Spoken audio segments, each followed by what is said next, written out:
Энэ удаагийн хичээлийн сэдэв маань эрдэм шинжилгээний найруулгын онцлог төрөл гэсэн сэдэв байна.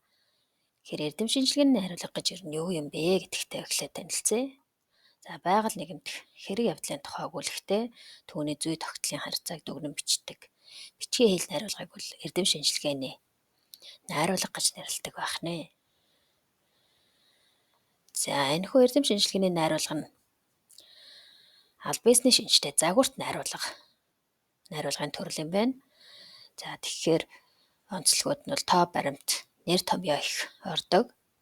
За тухайн шинжлэх ухааны нэр томьёог төлхөө ашиглах нь байна.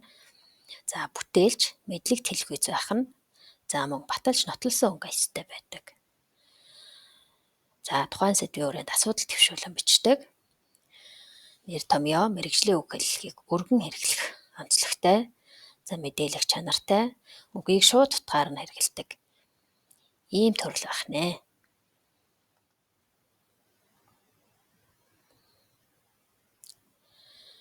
За эрдэм шинжилгээний найруулгын онцлогийг үг зүй, үгийн сан өгүүлбэр зүй, их зохицолборын хүрээнд авч үзсэн байна.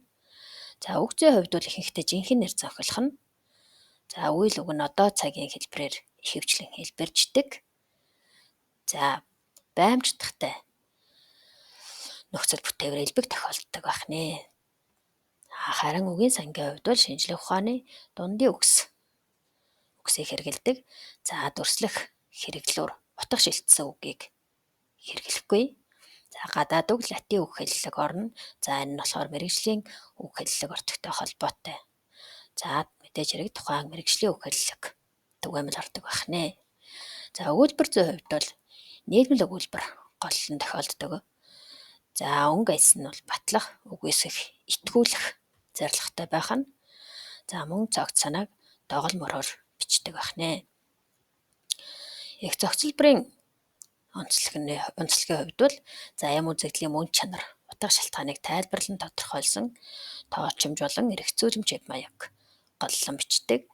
За тулгуур үгс нь олон давтагддаг ийм онцлогтой байх нэ.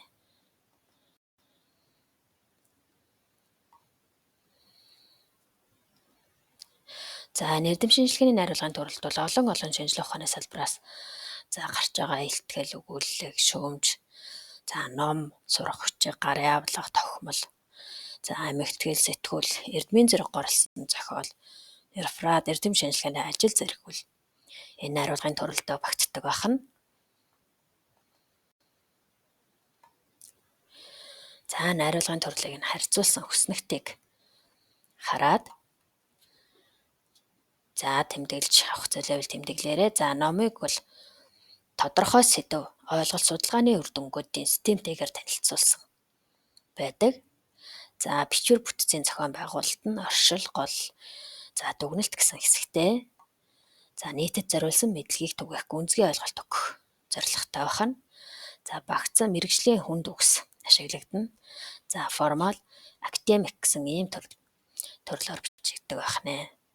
За судалгааны ажил бол судалгааны тодорхой асуудал, гипотез, үр дүнг тайлбарлсан. За мөн бичвэр судалгааны аргын тайлбар, үр дүнгийн дүн шинжилгээ. За тодорхой асуудлыг шийдвэрлэх, шинжлэх ухааны мэдлэг нэмэгдүүлэх зорилготой. За нэр томьёо, статистик хөгжил ашигладаг. За академик тодорхой наривчилсан шинжтэй байдаг байх нэ. За тохимол бол тодорхой сэдвийн тухай бичдэг. За бичвэр, график голлох нь. За уншигчдад мэдээлэх үүрэгтэй. За нэр томьёо, товч илтгэл хэлбэрээр бичнэ. За хэлбэр ойлгомжтой ийм шаардлагатай байдаг байх нэ.